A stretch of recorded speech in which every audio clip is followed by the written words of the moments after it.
नमस्कार सर, मेरा नाम राजू है। हम लोग टैक्स बचाने के लिए पीपीएफ में इन्वेस्ट करते हैं या किसान विकास पत्र खरीदते हैं या पोस्ट ऑफिस में इन्वेस्ट करते हैं, प्रोविडेंट फंड करते हैं, डीएसओपी करते हैं। तरह तरह का सेफ इन्वेस्टमेंट है जहां पे हम टैक्स बचाने के लिए अपना पैसा इन्वेस्ट करते हैं, इंश्योरेंस प्रोडक्ट में इन्वेस्ट करते हैं। तो यहाँ पे एक रिकॉर्ड देखते हैं कि 93 से लेके अब तक 2021 तक 1.5 लाख रुपया सालाना पैसा जमा करता गया। तो पीपीएफ में उस जमाने में 93 में 12% का रिटर्न हुआ करता था। जब उस जमाने में कोई बोलते थे ना कि ये म्यूचुअल फंड में पैसा इन्वेस्ट कर दीजिए, टैक्स बचाने के लिए 1.5 लाख रुपया पीपीएफ में ना जमा करके, सेफ इन्वेस्टमेंट में ना जमा करके म्यूचुअल फंड में एसबीआई में इन्वेस्ट कर दीजिए, तो कहेंगे पागल है क्या, वो मार्केट में डालना है पैसा म्यूचुअल फंड में, उसमें गारंटी थोड़ी है, वहाँ तो डूब जाता है पैसा, भाग जाता है, दिमाग खराब हो गया क्या, भांग खा के आए हो क्या, ये पीपीएफ छोड़ के वहाँ पैसा जमा करेंगे। तो आगे जर्नी जब चला, ऐसा बंदा कोई होंगे भारत देश में जिन्होंने बोला भाई मैं तो म्यूचुअल फंड में ही करूँगा। तो ऐसा जर्नी चला, 1.5 लाख रुपया जमा किया 93 में, फिर 94 में एक बंदा पीपीएफ पहले कर रहे हैं, पहले पीपीएफ का देख लेते हैं। पीपीएफ का चलता गया, 1.5 लाख रुपया जमा होता रहा और ऐसे करते करते 2021 तक, 93 से लेके 2021 तक इन्वेस्ट किया। टोटल पैसा यहाँ चेक करेंगे तो टोटल पैसा इन्वेस्ट किया 43,50,000 रुपया और आज पीपीएफ में बन चुका है 1,82,00,000 रुपया।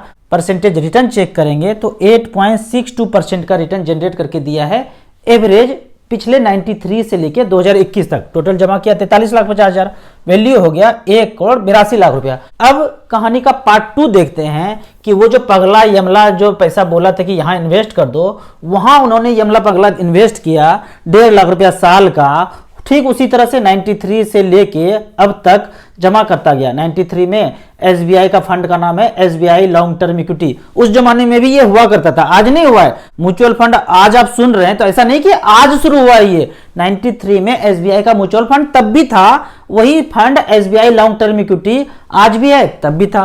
तो 1.5 लाख रुपया 93 में इस फंड में इन्वेस्ट कर दिया टैक्स बचाने के लिए। भारत सरकार ने बोला पीपीएफ में भी टैक्स बचेगा अगर आप पैसा इन्वेस्ट करते हैं। तो आप एसबीआई के लॉन्ग टर्म इक्विटी में ईएलएसएस फंड में इन्वेस्ट करेंगे तो भी टैक्स रिबेट है, दोनों जगह बराबर रिबेट है।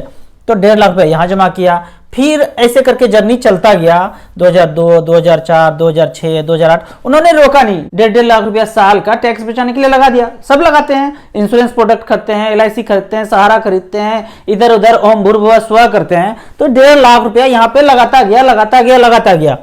2013 आ गया, 2014 आ गया, 2018 हो गया, 2019 हो गया, 2021 तक 1.5 लाख रुपया इन्वेस्ट किया। तो टोटल पैसा इन्वेस्ट किया यहाँ पे उतना ही 43,50,000। वहां भी 43,50,000 किया था, यहाँ भी 43,50,000 किया।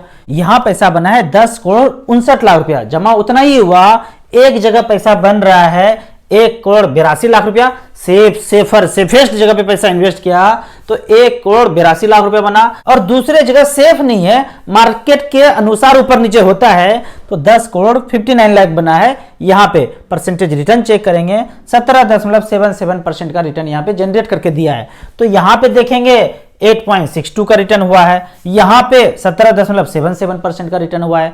तो एसबीआई बैंक में अगर सेफेस्ट इन्वेस्टमेंट करते हैं बैंक में जाके तो आपको एवरेज यही रिटर्न मिला है। जबकि आप म्यूचुअल फंड में इन्वेस्ट किए हैं तो ये रिटर्न मिला है 17.77।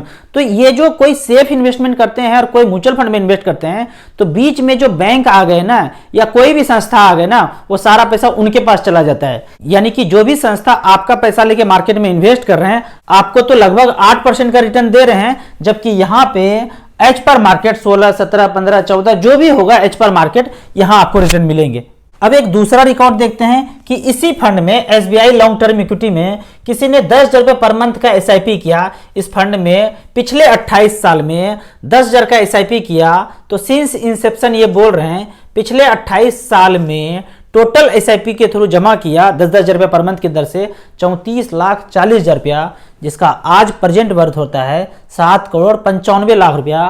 दिमाग घूम जाएगा, सर चकरा जाएगा, समझ में नहीं आएगा कि ये हो कैसे गया भाई। ऐसे 34 लाख रुपए इन्वेस्ट किया 10-10 हजार रुपए पर मंथ के दर से। पिछले 28 साल में टोटल 10-10 हजार रुपए पर मंथ करके एसआईपी करके 34,40,000 रुपए इन्वेस्ट हुआ है और वैल्यू है 7,95,00,000 रुपया। अगर आप रिटर्न चेक करते हैं 17.78% का रिटर्न है। सेफ जगह किया होगा 8-9% का रिटर्न मिला होगा। बाकी पैसा ये जो डिफरेंस है वो उस संस्था के पास चला गया जहां आपको ये बोला जाता है सेफ कीजिए, मार्केट में मत लगाइए, मार्केट में मत लगाइए, म्यूचुअल फंड में मत लगाइए।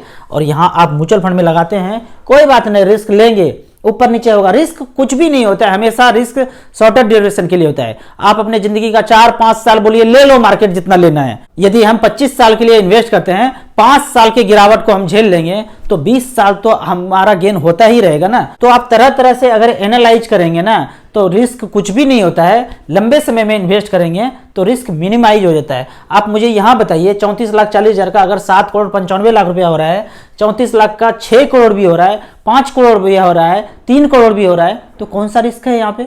रिस्क पे तो वो लोग हैं जो सेफ इन्वेस्टमेंट किए हैं, तो जिंदगी में उनके हाथ में पैसा ही नहीं बचा है। सारे खर्चे करने के बाद पैसा बचता नहीं है। लोग हमेशा कर्ज में ही रहते हैं, अगल बगल से कर्ज में ही डूबे रहते हैं, पैसा होता ही नहीं है। ये कर्ज वही लोग लेते हैं जो जिंदगी में हमेशा सेफ इन्वेस्टमेंट करते हैं, जो थोड़ा सा रिस्क लेते हैं, थोड़ा सा समझते हैं, तो वो पैसा अगर इन्वेस्ट करते हैं तो उनके पास पैसा ही इतना ज्यादा हो जाएगा कि किसी से कर्ज लेने का जरूरत नहीं है। इसी तरह अगर आप म्यूचुअल फंड में इन्वेस्ट करना चाहते हैं, आप म्यूचुअल फंड में फर्स्ट टाइम इन्वेस्ट करना चाहते हैं, तो आप मेरे नंबर पे मुझे व्हाट्सएप कर सकते हैं।